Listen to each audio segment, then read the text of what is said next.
guys, let's pretend I was not gone for a year. Welcome back, Happy New Year, a little bit late, but better late than never.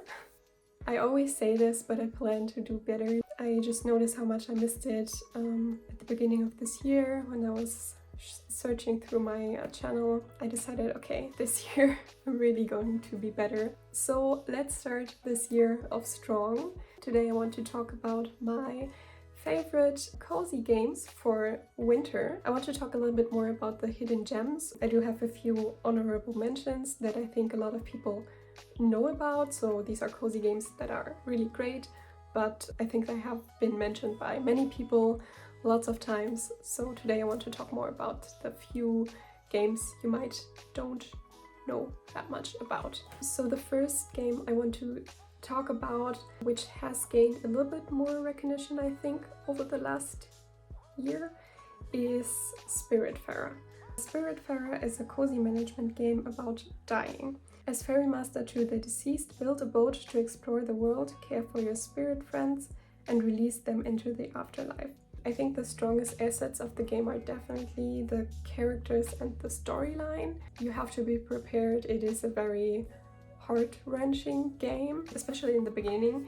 I remember the first time when I was basically guiding one of my spirit friends to the, I think it is called in English, Everdoor or something. I definitely cried a lot.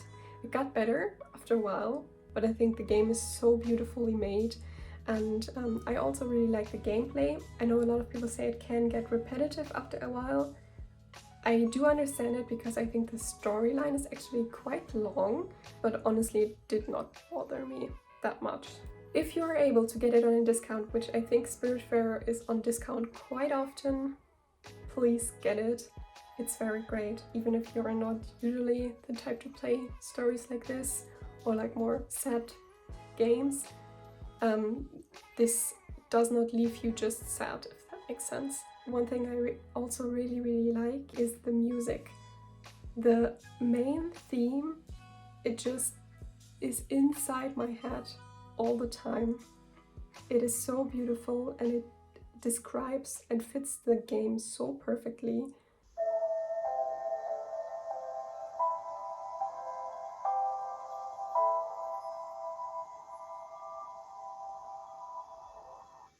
Next one is actually a game I do have a physical copy of, which is Atelier Ryza. Atelier Ryza 2, and it is an RPG. That's why maybe a lot of people don't really would consider it being a cozy game. The story takes place 3 years after the events of the previous game, Atelier Ryza, Ever Darkness and the Secret Hideout, and depicts the reunion of Ryza and her friends who go through new encounters and goodbyes to discover a true priceless treasure. Atelier Ryza 2 is a very big game.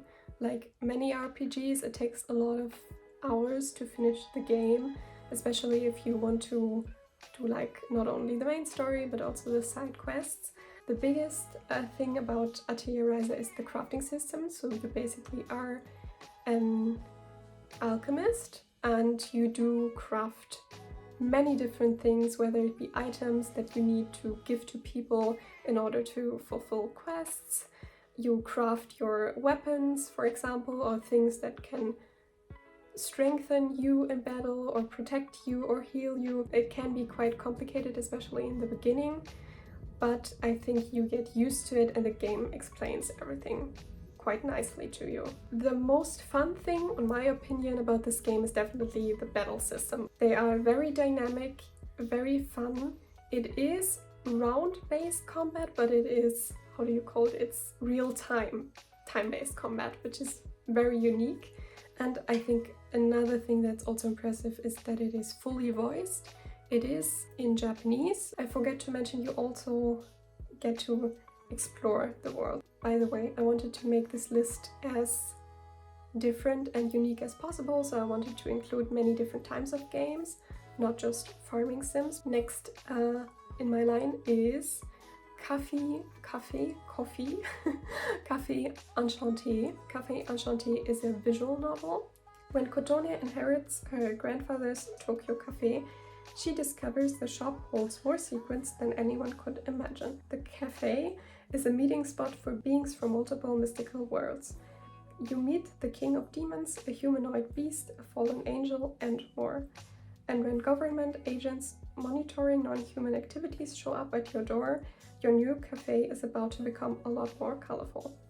Like I said, Café Enchanté is a visual novel where you are able to romance the characters from the game. You play as Kotone, a girl who inherited a cafe. It's basically her job to care for the people who visit the cafe, which turned out to be mystical creatures. Because the over theme of the game is being in a cafe, I think it really fits the whole cozy vibes for winter. I do think the strongest feature, obviously because it's a visual novel, is the story. You have to like reading because you're just reading all the time, making decisions that will impact how the story is going, which character you're going to end up romancing or falling in love with. Don't be surprised, I do look a bit different. Sadly, I couldn't finish the video on the day that I originally planned. One thing I forgot to mention in the first part of this video is that the games are in no particular order. The next game on my list is Harvestella. In a vibrant and colorful world, players will tend their crops, befriend the townsfolk, overcome threats, discover the origins of the world, and the truth behind the calamity along the way. The story begins when the player wakes up in the middle of quietus, a calamity that comes with each change of season and threatens all life. Harvestella, I think, is a game that is very unique in what it does, and I think it's a game that has not been done before because it basically combines RPG elements and farming game elements. I personally really like the farming aspect of the game. I think it is very intelligently incorporated into the RPG aspects of the game. It does not feel like it's not necessary and it's just basically there to be there. I think the fighting in this game, I think you get used to it, but it still feels very clunky. You basically can see that the game has not focused their attention that much on the fighting. I think the weakest point is, especially because it's such a story-heavy RPG, that it is not voiced.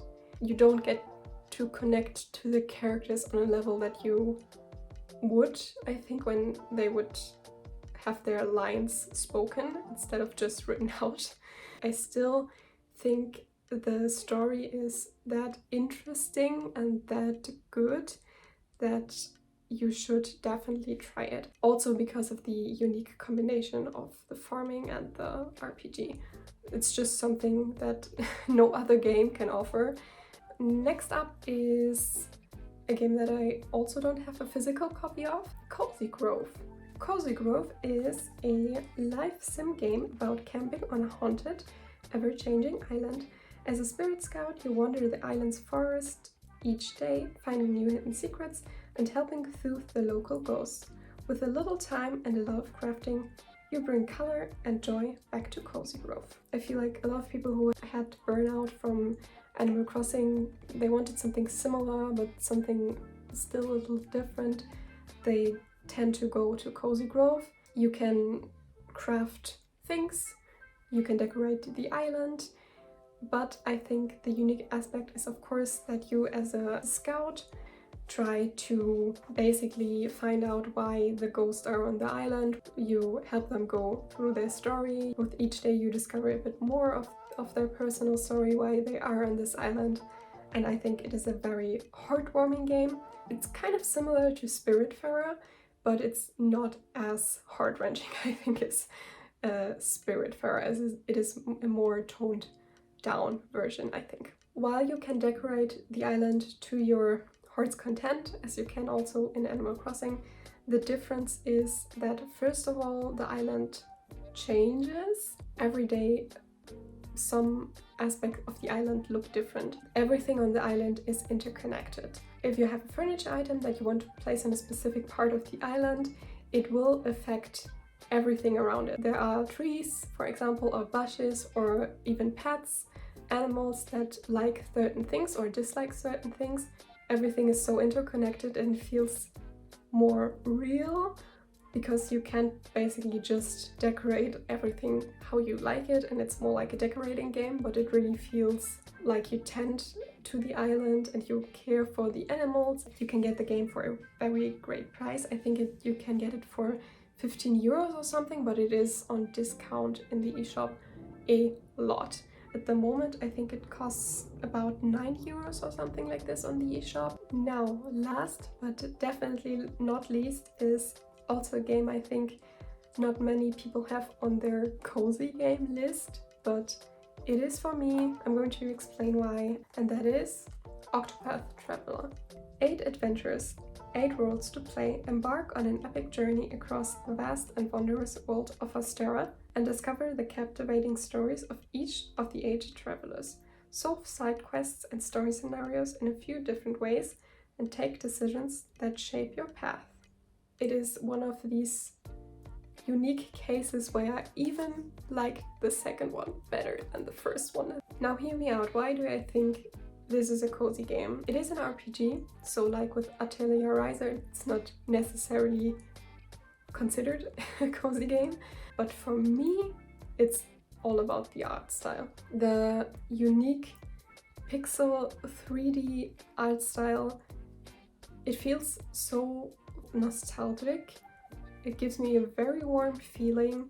The game is mainly a round-based fighting RPG. I personally love round-based combat. I think also round-based combat feels a little more calm for me than action combat, because you can really think about your actions, you can take your time with the decisions you make.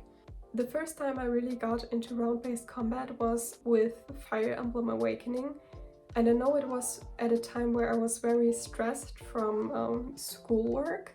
The funny thing is my mother recommended to me, hey, why don't you try strategic games, because it would basically keep your mind off for a while. And that's how I got into turn-based combat, and since then I really enjoy it. Everything is almost fully voiced. The side quests are not voiced, but the main quest is fully voiced, which is great. You can either choose English or Japanese. They are both standalone titles. They do play in different worlds. They have characters who work separately from each other. I think I like the characters even a little bit more in this one, and I also think they improved the art style just a tiny bit with this one. It feels even more engaging, and the 3D looks even better. That is everything. We are through with the list. At the end of the video, I just want to say I'm happy that I am back. I hope you found this list interesting. If I could just pick one game that I think you should try from this list, it's definitely Octopath Traveler. If you're more into relaxing management farming games, try Spiritfarer. Alrighty, that was everything. I hope we see each other soon, not just next year, at the beginning of next year, but a little bit sooner this time. Take care. Bye!